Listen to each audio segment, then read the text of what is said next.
Maru has made it through, Wolf. He has. And now we're going to find out the first player who does not make it through. Yes. Will that be Sulky or Zest? I believe it's going to be Zest. I predicted both of these players to get out, but I'm going to be wrong on at least one of them. Unless a crazy upset happens and the rules change. I think Sulky beats Zest. Well, it's not that I have any doubt of Zest's ability or skill, but just Sulky's so good. Well, he's got a really good map for him to start things off. Alterzine, the map that's really strong for Mutalisk play. We saw a map where Mutalisk came into play earlier, base trade scenario, but Protoss was able to prevail, not Berserk.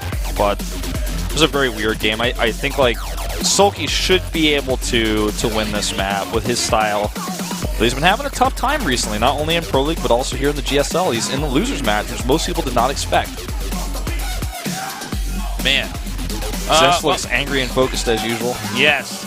All right, guys. Sulky, the best Zerg, in my opinion, in the world, against Zest, a solid player in Team League. Let's see if he can face his biggest individual league challenge. Sulky here now. I'm Tasteless. With me, subbing in for Artosis is Wolf.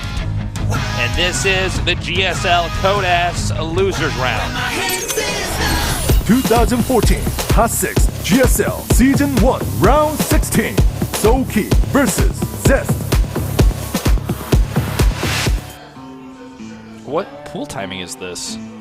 Oh, that's an early pool. Yeah, it's like before the Ooh, pause. he's done this before on this map, too. Yeah, and he won with it, if I'm not mistaken. Yeah, he did. Some sneakery. I wonder if Zest is going to think about this. If this build was a candy bar, it'd be a sneakers build. Not a crunch sneakers. Not a crunch build? No. Like a Snickers. No, just it's like not a Kit Kat. I'm like, no, that doesn't work. It's not M&M's? Oh, okay. If this build were shoes, it would be a pair of sneakers.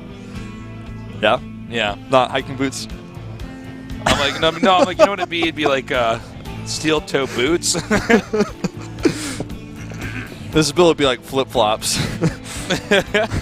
Really easy to slip on. So you know that timing with the 2 Colossus and a bunch of Stalkers? That's the Crocs of builds. You know, what's the... But this basically hard counters, guys, what we're seeing Zest do here. Now, but they're going the wrong way.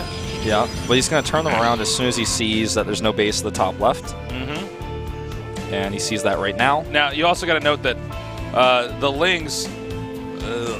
Okay, so now they're going to the bottom left. So, unfortunately, he should have just been using map hacks because he could have gotten there much quicker. But yeah. There's a smaller percentage chance that Protoss lives.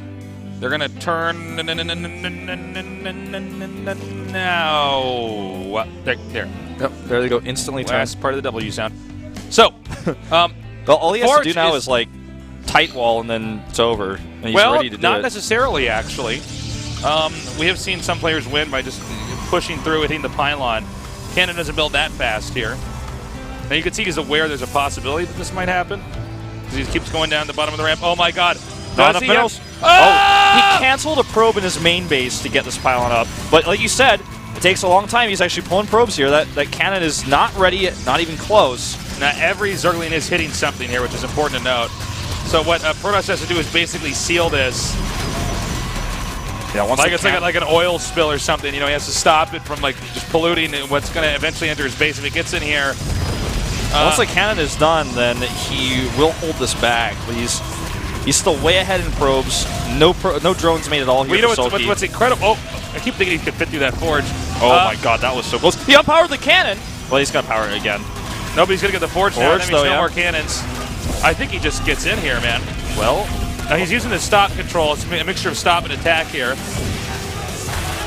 Protoss needs to actually wall this off, and I think just barely. All right, well, he's eliminated a lot of probes here, but oh my god. He's only got one hatch. This is like totally fugly wall in here now. Oh my god, he gets in again. But I think it just doesn't matter. He's got too many probes. He can actually just kill the Zerglings. No, because he doesn't have enough money for a Zealot. There are no probes mining right now, right? So this is still so much lost mining time. Now he's droning off this too. Yeah, now he starts to finally, and he's got the Queen on the way. I feel like Zest is almost overdoing it here with the number of probes he's chasing us around with. He might actually be better off just mining. Now he needs to... I was going to say, okay, I was going to say you have to wait. 2 gates here. Hatch is started. He Right, starts at a natural, There's going to be too. at least... Wait, oh, he just got 3 lings there. The last ling in here is going to be annoying, but it's not going to But be really he can threatening. send... Okay, I guess he's not going to send more lings up here. I thought he might send, you know, those 4 lings and just try to have them team up. Oh, I think he might actually still do that.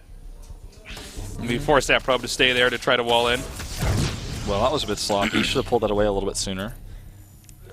This sucks right now for for Zest, who has no a Nexus up. Okay, he has 2 very not useful gates here.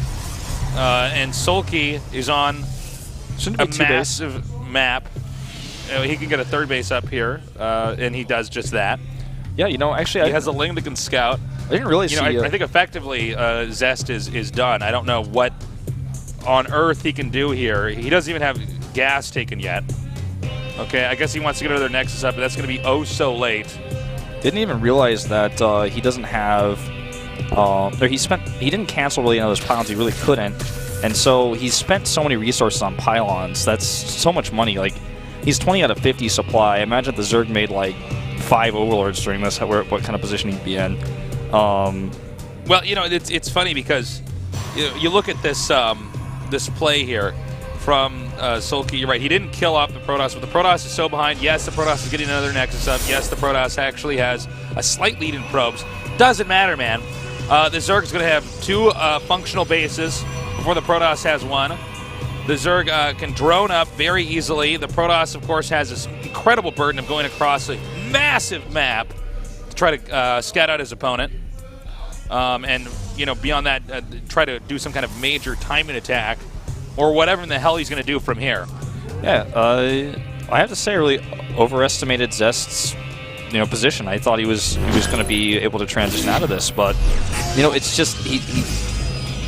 He's kind of like SOL now, it just feels like. I mean, he's got a very late tech. He cannot punish the Zerg. His Warp Gate research is so far away, he's not even going to be able to scout here. Looks like the probe's going to go down. One more swipe will do it. The Queen will kill it. He's going to see that there's a hatchery over here. He doesn't know if there's a 3rd base. Doesn't know how many drones there are either, whether there's any gases up right now. He's playing totally blind. Sentry's miles away as well with how late the core is. He has like a lot of gas he can't even spend because his core isn't done. It's also difficult for him to start to utilize that Nexus beyond Chrono Boost. Just with that 1 Zergling there. He's getting gases now.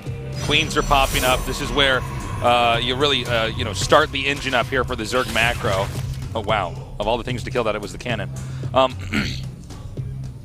So, you know, the Stargate here, I assume he's just going to go for Phoenixes. Start trying to get Overlords. But, you know, it's funny because I look on the map here and almost all the Overlords are safe and back home. I mean, we got that 1 there, and I think there's 1 just outside the left side of the 3rd base, but, I mean, everything else is just fine. You can see now the drone with the Zerg with a substantial lead, 40 drones, and Larva injects like crazy. Protoss just now mining from his 2nd base. Yeah, I mean, Phoenix is here. It's going to be tough to get him back in the game with it. It's also been scouted, so adding Spore Crawlers is pretty easy. Yeah, and of course, normally, let's say that you know, Zerg had done 3 hatches and Protoss had done Nexus first. Okay, well, that's fine. Then, you know, that we know how much damage Phoenixes can do in that case, and they can do a good amount, but this is a different Phoenix timing. The tempo of this game has been interrupted. Yeah, it almost feels like, I mean, anything he does is a desperate move. If he tried to go for like a Void Raid to try to take a fast 3rd, to use a Void Raid to defend the 3rd base, that would still be pretty risky. I mean... Did you see that Overlord? The group of Overlords are right-clicked on a drone? Yeah. They're like ramp, constantly turning around. That's really funny. Well, I mean, he's going to supply block the Zerg here pretty significantly. A lot of times we see Zergs actually overmake Overlords in this case, but I think he's realized he's so safe from any kind of ground harass combined with the Phoenixes that he just went straight into as many drones as humanly possible. Well, I mean, he's adding a Robo now. Yep. +1. This army's coming across the map. Very basic timing attack. I mean, all Zerg needs to do from the time being is make sure Protoss doesn't get a 3rd base up. Now, normally when you see the Phoenix harasses, they bring a drone out. I mean, they bring a probe out with like a Zealot, right? They use a Mothership Core and that Zealot to make a Nexus, 2 pylons, and a cannon, and wall that off with the gateway. And then they can secure a base, but you can't do that now because there's Roach Ling down here. He's actually even trying to break up the ramp, and there's no force field here. Now he can just kill the sentry, kill the cannon, and I think this will likely just end this game. It's too much for him to handle here. Too much damage done. I'm really surprised, but I mean, if you have to make that many pylons and you lose that much mine time, lose that many probes, turns out it's a pretty good situation for Zerg on a map like this. All right.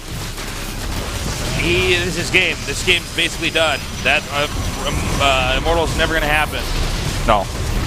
And that's it. The wall is down. That's going to be a GG. Okay, well, you know, I got to say the second half of that game was a little bit dry. I don't blame Zest one little bit for trying to do something after that, but I mean, that game was done. Yeah. Sulky, like, stick a fork in it. It's done, man. It's done, man. That's cool that he's been able to have success with this build repeatedly on this map now. It really throws Pross players off. And even if he goes like the totally wrong direction with his Zerglings, like as wrong as it gets basically, you know, cross spawns, you still able to turn around and still get there in enough time to do damage. So really, really good build. One that I'm surprised you don't see more often with how well it does on this map.